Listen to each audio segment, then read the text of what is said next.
Oh my. Well, good afternoon, class of 2017. Dean Flynn, Drs. Chadwick, Prestifo, and Cunningham, staff, faculty, and especially to the parents. Without you, none of this would be happening today. I am deeply honored to be here. Frankly, some of my colleagues and family members expressed surprise that I was asked to speak at this important event. More than a little wounded by these comments. My explanation was that I was of a certain age and had acquired some wisdom along the way. That I was reasonably articulate,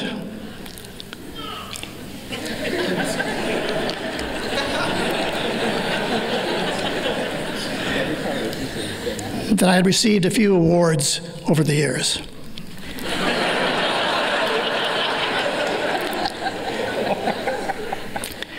And finally, and most importantly, of the potential candidates, I had the lowest fee.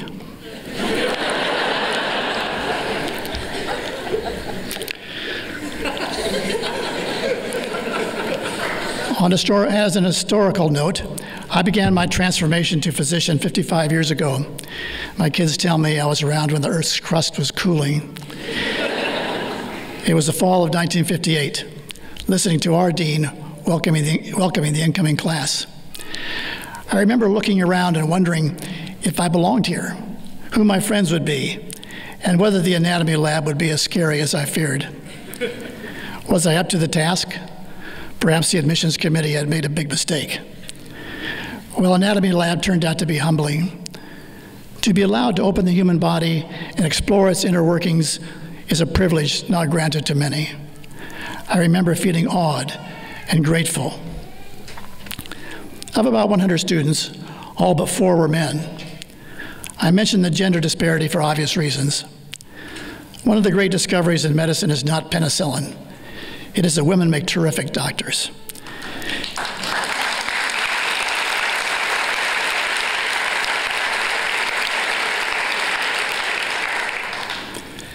It's hard to think of a profession that became gender neutral as quickly as medicine. Frankly, I predict there will be a time, and it may be here already, when admission committees will need to consider affirmative action for men.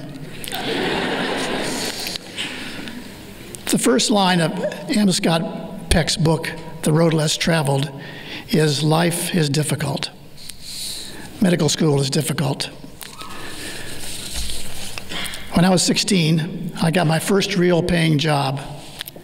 Before I started, my grandfather, like Polonius, wrote me a letter of advice, the last sentence of which was simply, work hard.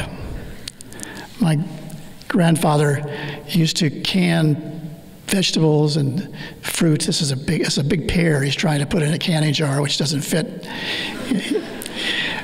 He canned and he baked bread as well. And the rest of the day, he spent passing out the canned fruit and vegetables and the bread to all the neighbors. Well, you've acquired good work habits or you wouldn't be here. And I don't really need to tell you this, but it's sometimes worth a reminder. He also told me that the choice of a spouse is the most important decision you will ever make in your life. This turned out to be good advice as well, and I pass it on to you in his memory. I will also presume to add some advice of my own, but take it for what it's worth. Some of you knew George Commercy, who was professor of pediatrics at the College of Medicine in Tucson. He had a chalkboard behind his desk. This was before whiteboards, on which he wrote this epigram. When he did evaluations of students and interns, he wrote this on the board behind him so that the interviewee could see it during the conversation. I never asked him what he meant by it, but my sense of it was that he was saying, if I say something that's helpful, take it to heart. If I say something that misses the mark or doesn't apply, then as we say in New York, forget about it. In that vein, I hope you'll take my comments for what they're worth. As you start medical school, your non-medical friends and perhaps even your family may expect you to be free in the evenings and on weekends, and may be hurt that you can no longer invest much of your time and energy with them. Being forewarned is forearmed. You might tell them that you still cherish these relationships, but the medical school doesn't end at 5 o'clock, but rather continues well into the evening. It's not just another 9-to-5 job, perhaps closer to 24/7. There will still be time for family and old friends, but it will have to be quality rather than quantity time, scheduled rather than impromptu. One of the current third-year students put it this way: medical school will feel overwhelming at the beginning. Many students will need to relearn how to study. Everyone is guaranteed to feel this. It's completely normal. In my own case, we had neuroanatomy my first semester, which I found very difficult. Trying to memorize various neural tracts and nuclei, then to visualize them in 3 dimensions on various cross-sections seemed beyond me. I went home that Christmas vacation discouraged, thinking I would flunk the exam, which we were scheduled to take on our return. Needless to say, I was miserable during that holiday and decided to come back a day early and ran to the neuro lab where the cross-sections were arranged in long rows along the windows for the light. I paced around the room, peering at every slide. Nothing. But at some point, I remember very distinctly something clicked, a eureka moment, and it all seemed to make sense.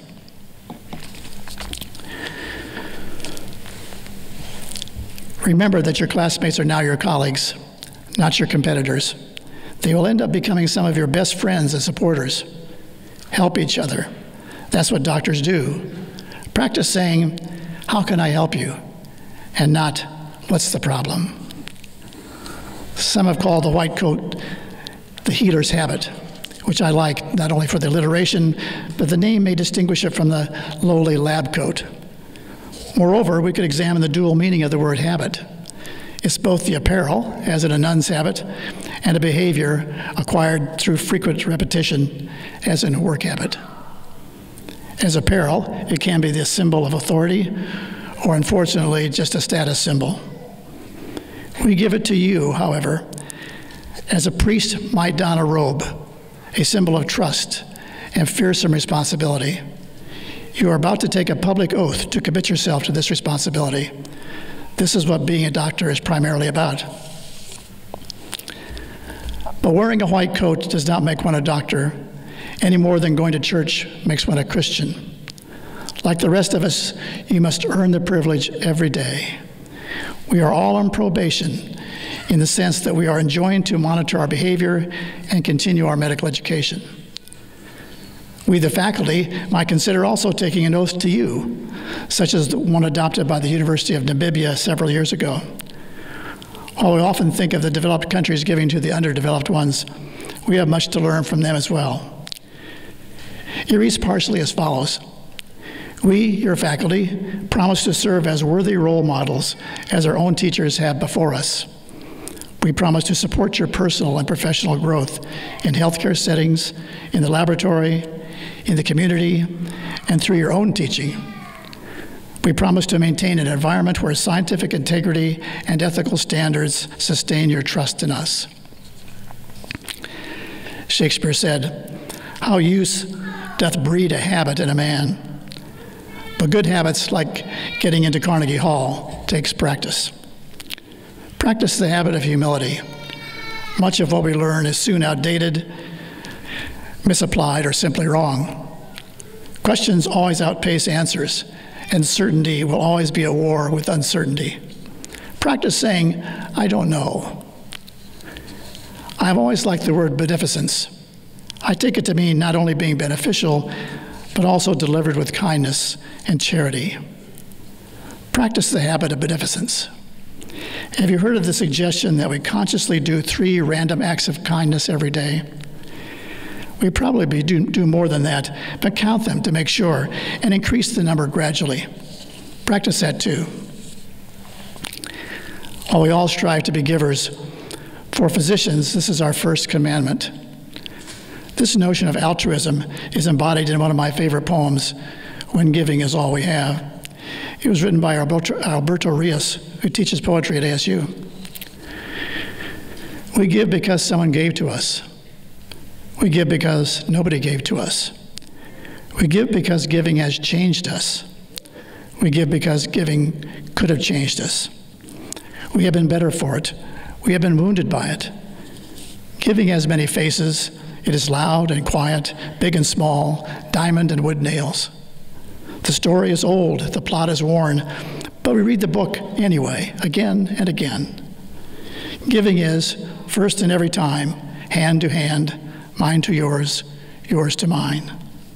You gave me what you did not have, and I gave you what I had to give. Together we made something greater from the difference. William Osler, perhaps the father of modern scientific medicine and medical education, asked us to live in day-tight compartments. He wrote about this principle at length, but I think he summed it up well with this poem. Look to this day, for it is life, the very life of life. For yesterday is but a dream, and tomorrow is only a vision. But today well lived makes every yesterday a dream of happiness, and every tomorrow a vision of hope. Look well, therefore, to this day. Practice the habit of living in the day. I hope you will read or reread Robert Hastings' essay, The Station. He likens life to a train trip with many stops along the way to the final station, perhaps our death. With apologies to Pastor Hastings, I have rewritten this essay to apply more directly to us. We envision that when we reach our destination, we will only then begin to enjoy life, happiness ever after. And we say, when we reach the station, that will be it, we promise ourselves. When we get accepted into medical school, then my life will begin. When I pass step 1, that will be it. When we get the internship that we want, when we get the fellowship that we want, the Mercedes that we want. The message is to enjoy the journey. And as Pastor Hastings says at the end, the final station will come soon enough. Another third-year student put it this way: medical school will be stressful at times, but it flies by so fast. So try to remember to have fun. Reread your personal statement on why you wanted to be a doctor. Remember, you are finally doing what you want to do for the rest of your life. That always puts a smile on my face. That's what she said. It puts a smile on my face, too. Much of what I said sounds grim. Hard work, responsibility, discipline, even sacrifice. But you can do this. In agrarian Nebraska, where I grew up, my mother used to tell me I came from good stock. Your parents have told you undoubtedly the same thing.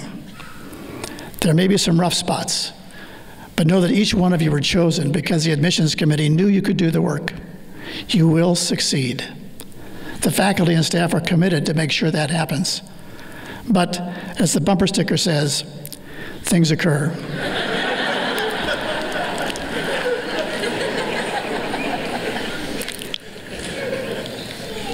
And some of you may find a pothole. Talk to us about it. Let us help you find the detour. We can't solve a problem we don't know about. Many physicians complain about managed care, electronic medical records, inadequate compensation, too much paperwork, long hours, malpractice insurance, and the like.